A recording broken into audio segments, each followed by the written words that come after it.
Você sabia que a música clássica, um dos espaços mais prestigiados do mundo, ainda tem uma presença muito pequena de maestros negros? A pergunta é: quem dita o ritmo quando novos protagonistas assumem o pódio? Esse é o cenário que nós estamos convidando você para compartilhar conosco a presença de uma personalidade, não é? Para lá de extraordinária, que é o João Rocha, ou melhor dizendo, o nosso maestro, compositor, doutor pela Universidade de Kentucky, nos Estados Unidos, que rompe barreiras ao levar a identidade afro-brasileira para o centro da música erudita e da tecnologia. Sempre seja muito bem-vindo, maestro João Rocha, uma grande alegria tê-lo conosco. Como é que é essa história de sair direto do Brasil para se transformar num dos músicos e maestros mais importantes do nosso país? Eu agradeço imensamente pela presença, é uma honra estar aqui na frente do senhor, doutor José Vicente. E sim, é uma jornada sempre de luta, uma luta que às vezes é um pouco diferente dos demais colegas por conta do fato de eu pertencer a um grupo minoritário, ainda que sejamos maioria no Brasil, em outros lugares do mundo, mas é uma luta árdua, mas uma luta que vale a pena todo dia estarmos trabalhando um pouquinho em prol do que a gente acredita, no caso, a arte. E como é que isso aconteceu em você? Você acordou um determinado dia e descobriu que você poderia ser um maestro? Alguém te estimulou? Foi uma fada madrinha? Enfim, como é que veio essa história e esse desejo de ser um maestro? Sim, eu imagino que tenha sido uma combinação de ambos. Meu pai, do lado do meu pai e do lado da minha mãe. Meu pai é a parte negra da minha família, minha mãe a parte nordestina da família. Ambos grupos étnicos, por assim dizer, com muita relação com a música e com a cultura brasileira. Eles tocavam algum instrumento? O meu pai era cultores da música? Meu pai era o tipo de pessoa que andava com instrumento de samba no porta-mala do carro. Que instrumento, então, precisamente? Ele adorava tocar percussão. O que ele tivesse, ele levava e podendo formar uma roda para tocar um pouquinho, ele fazia. O lado da minha mãe foi a geração que abraçou a Tropicália. Então a minha mãe foi aquela de comprar o Araçá Azul, que é o primeiro álbum do Caetano, e abraçou toda essa geração quando eles ainda estavam começando. Então, no final das contas, eu tive muita sorte. A música de concerto que, curiosamente, veio vindo por vias traversas e acabou tomando lugar de toda essa cultura popular.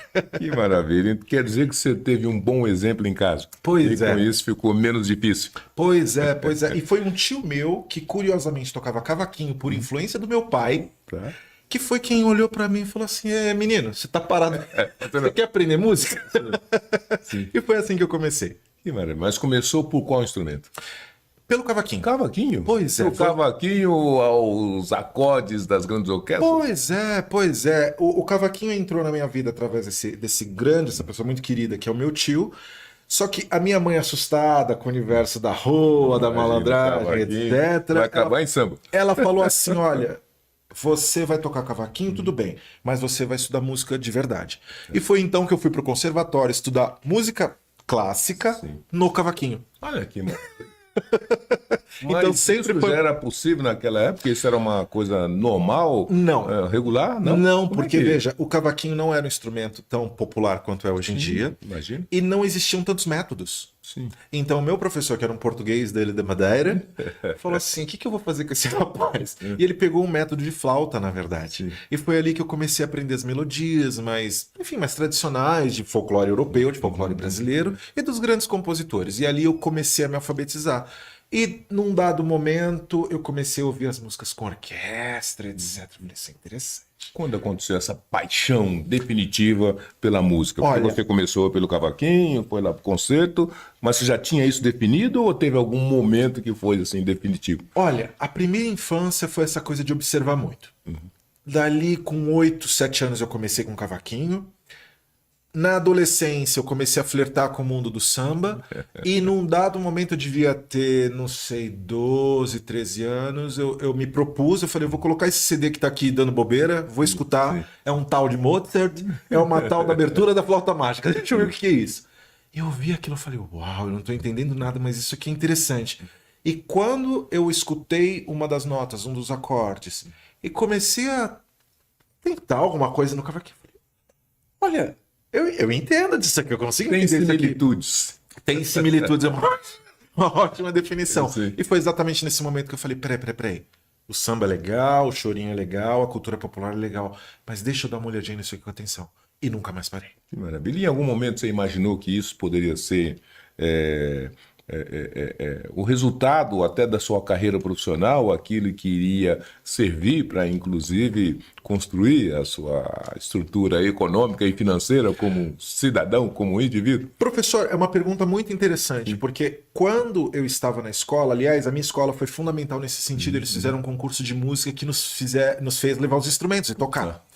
Portanto, aquilo já mudou um pouco da minha relação com a escola. Tá. Eu era bom aluno, eu era representante de classe, etc. Mas, obviamente, que estar na escola para fazer música já era outra coisa. Tá. E quando eu saí para prestar vestibular, eu já queria fazer música. Na verdade, qualquer outro tipo de atividade que eu tenha feito foi a exceção. A música sempre esteve no meu norte. Já estava claro para você, né? Pois a música é. será meu futuro. Pois é, pois é. Só que daí no meio do caminho eu virei gerente de banco, fiz administração de empresas, daí com 24 anos eu falei, não, chega. Sem mais desvios, é música agora. E foi aí que eu fui para a Unicamp. Pois é. Agora você está narrando uma trajetória que é muito particular, né? Dificilmente os músicos brasileiros, e sobretudo os músicos negros brasileiros, conseguem fazer essa trajetória até chegar nesse topo em que você se encontra. Em algum momento você sentiu que não ia dar, que ia ser difícil, que ia ser impossível, que não era para você? Professor, minha resposta é bem simples. Eu lembro que eu estava no banco e eu tive um almoço com a minha chefe. Sim. E eu falei assim, eu tô muito estressado, só que tá me cansando. E ela falou, você não acha que você tá na hora de você seguir seu caminho? E eu voltei para casa e pensei assim, se esse é o estresse que eu vou ter aqui, eu prefiro ter estresse com alguma coisa que eu queira. E foi uma grande lição até para pros nossos amigos ouvintes e quem estiver nos assistindo, é isso. O estresse vai existir, os desafios vão existir. Você só tem que escolher em que lado você vai querer lidar com isso. Que legal. Agora, diga uma coisa que é muito importante para todos nós. Normalmente a gente trabalha sempre para dentro do nosso território, né? E você, desde os seus caminhos embrionários, você já pensou para fora da caixa e para fora do país, não é? Estar fora do país não te intimidou, não te amedrontou? Como é que foi essa relação de um homem negro nesse processo de formação na música que de repente estava lá do lado de fora, nos Estados Unidos, na Alemanha? Não só um homem negro vindo do Brasil, etc. Eu fui especificamente para a Alemanha. A gente está falando da Meca. Sim. Se você gosta de música de concerto, você tem que passar por lá em algum momento. E não só na Alemanha, eu estava em Leipzig, a cidade de Johann Sebastian Bach, onde o corpo de Johann Sebastian Bach estava lá, onde Mendelssohn viveu, criou uma orquestra que existe até hoje. A Hochschule, a escola de lá existe até hoje, criada por Mendelssohn. Enfim, eu vivi nesse lugar, mas foi muito bom, professor, porque é a primeira vez que a gente olha e fala assim, bom, tá, a gente tem alguns probleminhas estruturais do lado de lá, mas se existe do lado de cá, deixa eu ver como é que eles fazem. Vamos ver, vamos aprender qual é o método. Como é que eles produzem a solução. Exatamente. Sim. E não é à toa que hoje em dia eu volto ao Brasil com tantas iniciativas de cunho educacional também.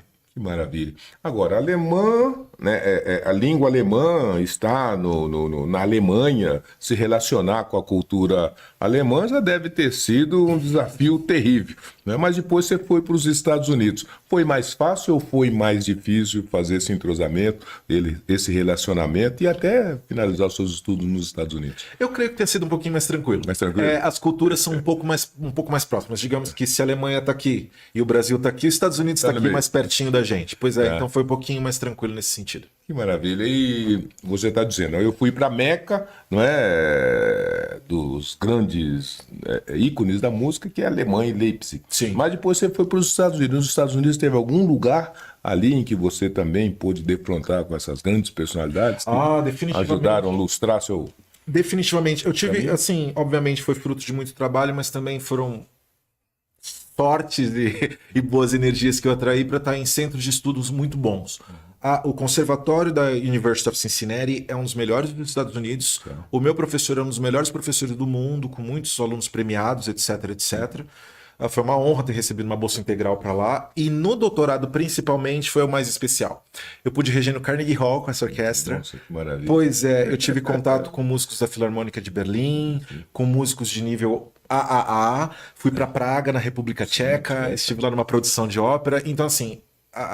o doutorado me possibilitou esse contato com o mundo exterior, enquanto que o mestrado me possibilitou ter a formação bem sólida. Então, assim, Agora, eu tive muita sorte. Por que você, em algum momento, decidiu ou resolveu incluir na sua formação artística também a formação acadêmica? Não é comum, não é? Um maestro, um músico, sobretudo brasileiro, ter uma formação acadêmica como a sua, ser um doutor, né, na sua área. Em que momento você achou que isso são coisas complementares que precisariam seguir juntas? Bom, eu sempre fui interessado não única e exclusivamente na performance, no executar. Eu queria entender o porquê e como. Essas foram duas perguntas interessantes. O que e como para mim. Então acho que uma coisa foi levando a outra. Eu saí do meu bacharelado na Unicamp, aprovado já no mestrado. Uma bolsa de estudos, eu falei, vamos ver. Recebi a bolsa, eu falei, bom, vamos lá.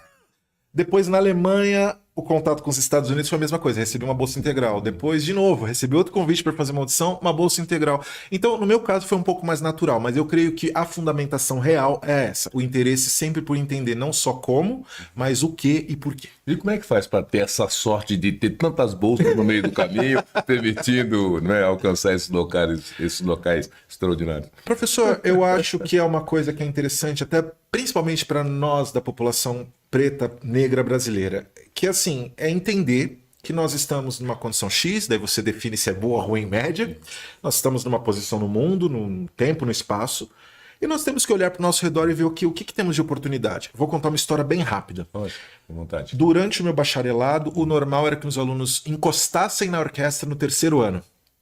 Eu achava aquilo um absurdo. Eu falava, eu não tenho 3 anos. Estar à frente da orquestra. Estar à frente da orquestra. Estar à frente, okay. Encostar, estar em contato com a orquestra. Tá. Eu falei, gente, eu vou ter que esperar 3 anos, eu tenho 24 anos, eu não tenho 12 para ficar esperando. Então, o que aconteceu? Haviam os ensaios da prática orquestral. Tá. Um colega meu mais velho, mais experiente, estava regendo, só que eu olhei para aquilo e falei, eu vou me preparar. E fui para casa e me preparava como se eu fosse reger, não ele.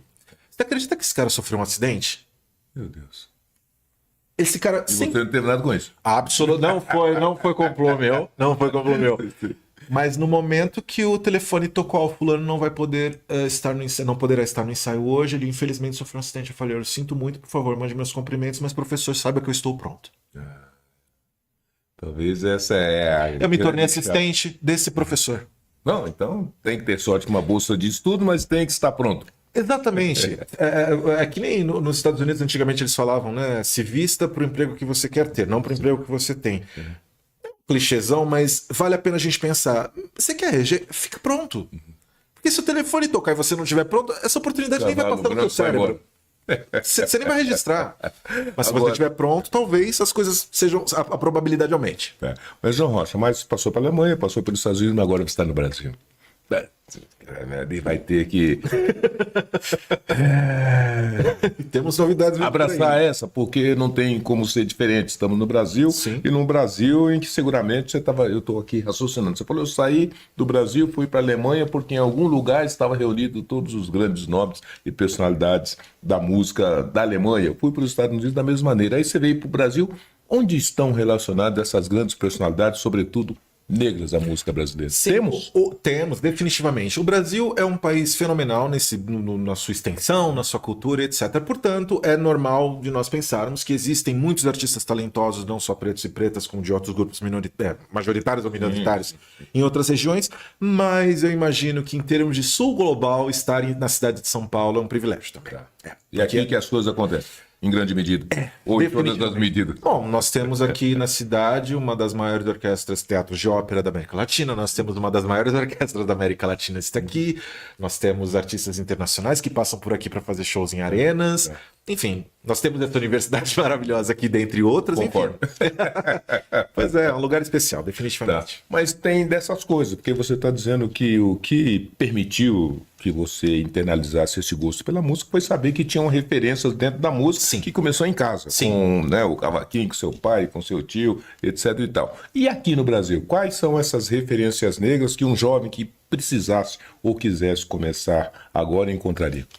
Bom, nós temos muitos artistas negros atuando por aí. Por exemplo, ele vai provavelmente ficar bravo comigo porque eu não vou lembrar o sobrenome agora, mas, por exemplo, o Iberê é um jovem negro brasileiro que toca viola, é um dos caras mais procurados aqui no Brasil.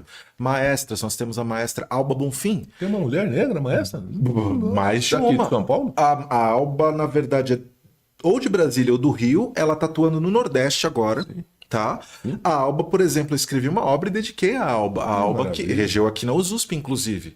A Alba é uma colega e uma profissional fantástica. Olha. A professora Sari Gino, do Rio de Janeiro, também. Temos a Edna de Oliveira, uma das maiores sopranos do Brasil. É uma mulher preta brasileira. Então temos aí um temos, sim. Mas por que nós não temos, então, os negros em maior número nesses espaços musicais, dentro dessas orquestras, e também com esse estímulo, esse entusiasmo pela música como você teve? O que falta? Bom, eu acho que aos poucos nós estamos caminhando. Obviamente nossa situação não é ideal. Sim. Acho que nada é ideal 100%. A gente sempre tem espaço para melhora, não é?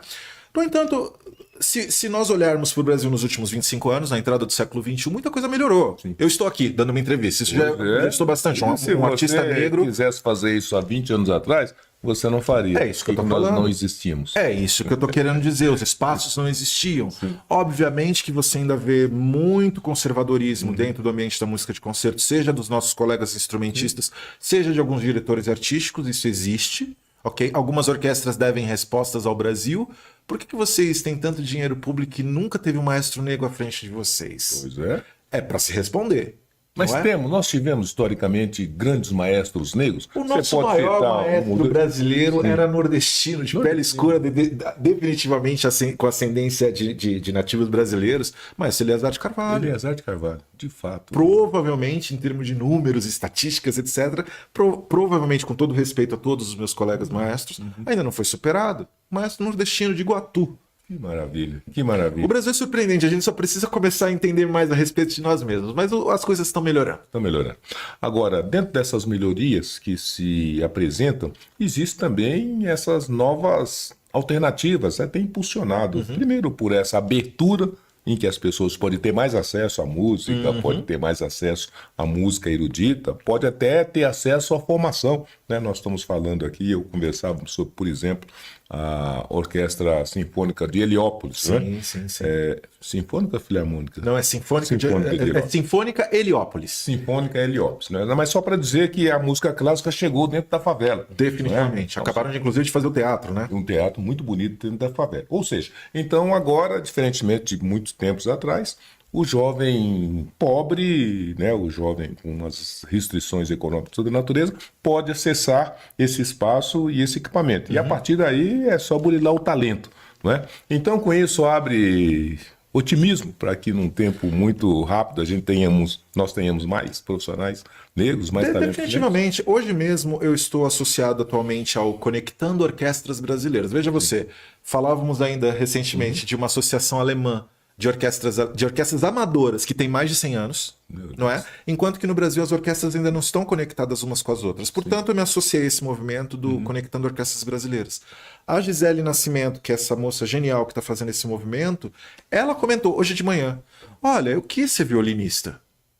Só que a realidade ao meu redor não me permitia, portanto, eu acabei rumando para a parte da produção e etc. e outras coisas de orquestra. Então, estou falando de alguém que é extremamente fundamental para a indústria hoje em dia, que sofreu há 20 e poucos anos atrás de falta de oportunidade, enquanto que hoje em dia, na favela de Heliópolis, você não só pode ter aulas, como de repente você pode galgar os passos a chegar numa orquestra sinfônica. E com um maestro fabuloso, né? Que é o definitivamente.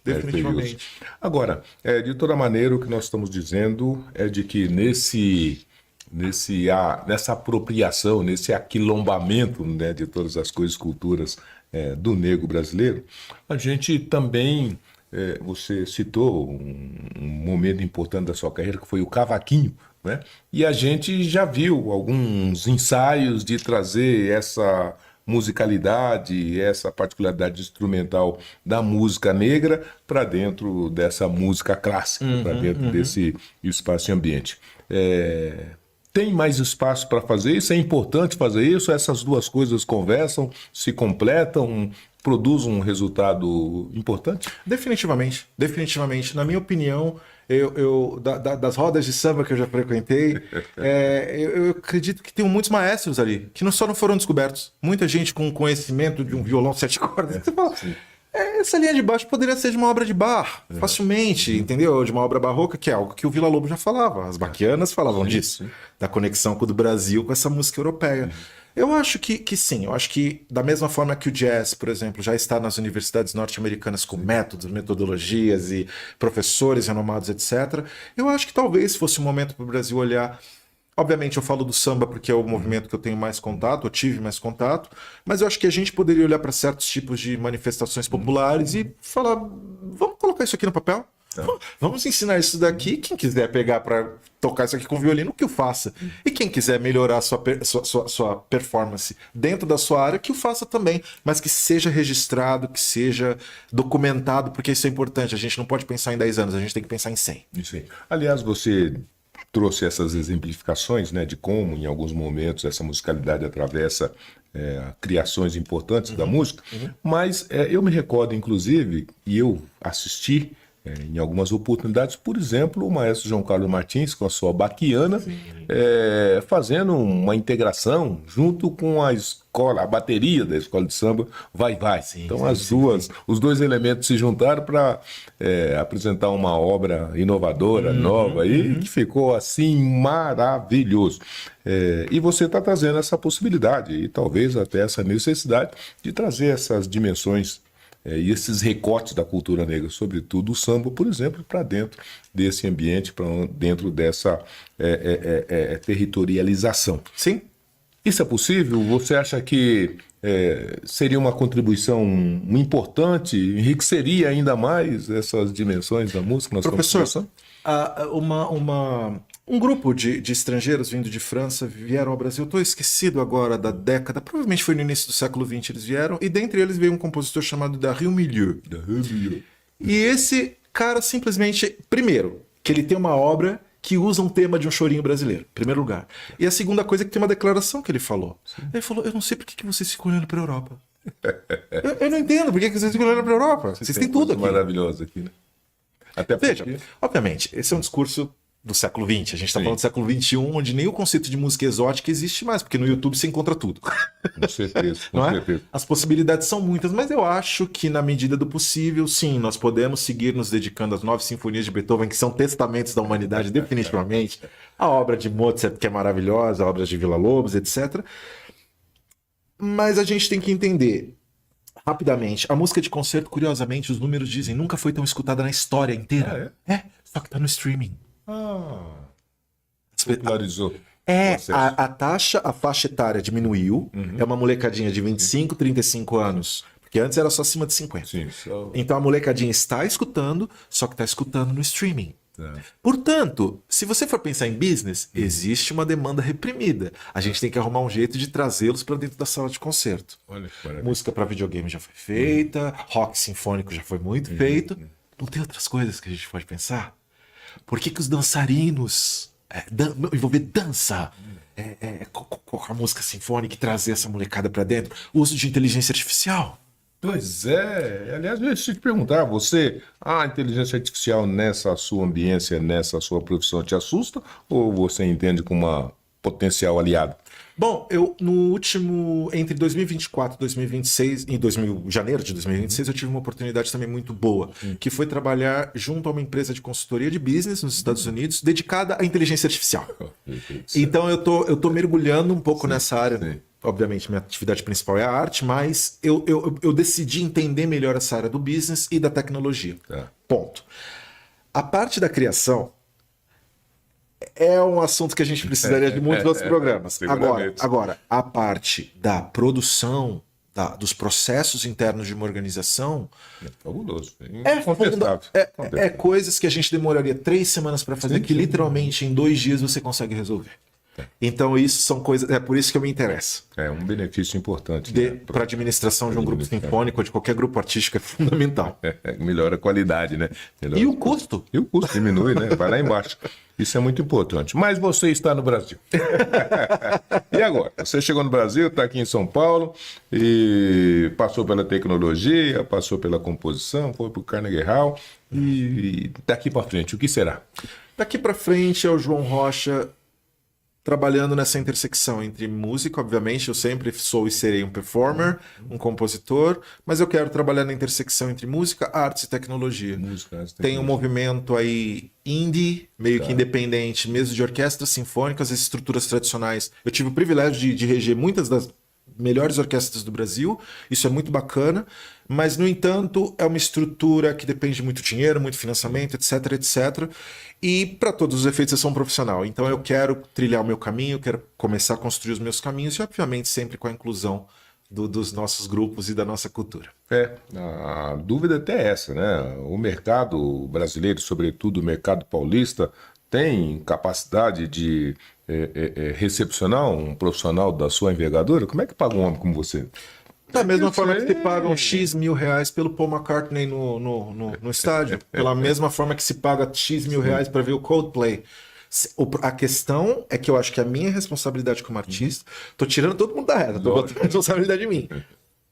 É falar com o público. Arte e entretenimento são diferentes, mas a arte precisa de financiamento. E o financiamento vem através de você criar alguma coisa que, de repente, não vai gerar lucro, mas que vai ter algum impacto social. Então, eu como artista, eu quero me comunicar com a minha audiência e trazê-los com muito carinho, com muita delicadeza para dentro da sala de concertos e falar, olha, ouve isso aqui.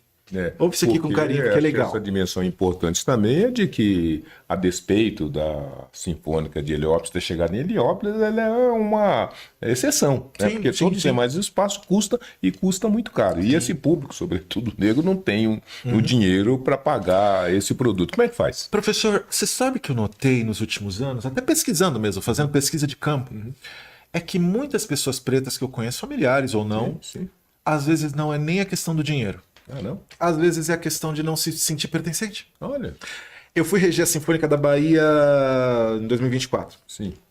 Eu estive lá, 2 amigos foram assistir o concerto, um casal. Um rapaz que é professor numa universidade estadual de lá, de João Pessoa, se eu não me engano, e uma orientanda dele que acabou se tornando namorada dele. Não é? Doutores em economia. Estavam com vergonha. A gente atrasou um pouquinho porque ela foi numa loja, ela não sabia que roupa usar. Meu Deus. Doutores, pessoas altamente cultas e etc, experientes, estavam com medo.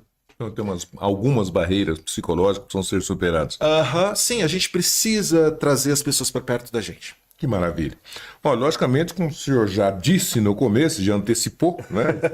Se fosse para falar de tudo, nós precisaríamos de muito mais tempo, porque é uma trajetória fantástica, é uma história, né, maravilhosa. Queria te cumprimentar, não é? Por essa persistência, né? Por essa dedicação extrema e cumprimentar também por essas oportunidades que você concedeu às pessoas de ver o seu talento sendo exercido, sendo disponibilizado. Dizer que nós estamos felizes de recebê-lo aqui na nossa queridíssima Zumbi dos Palmares e dizer que estamos torcendo para que você seja bem sucedido nos seus projetos e com isso permita que eu e tantas outras pessoas estejam mais próximos do seu talento. Eu agradeço imensamente, é uma honra estar aqui com o senhor, Dr. José Vicente. Naturalmente é um prazer estar aqui na Zumbi dos Palmares fazendo parte desse podcast. Maravilha. Olha, o nosso programa está disponível no YouTube e também no canal da TV Zumbi dos Palmares. Nós vamos ficando por aqui porque o tempo é limitado, mas eu quero agradecer a gentileza da audiência. Tenham todos uma boa semana e até o nosso próximo programa Negros em Foco. Abraços, tchau.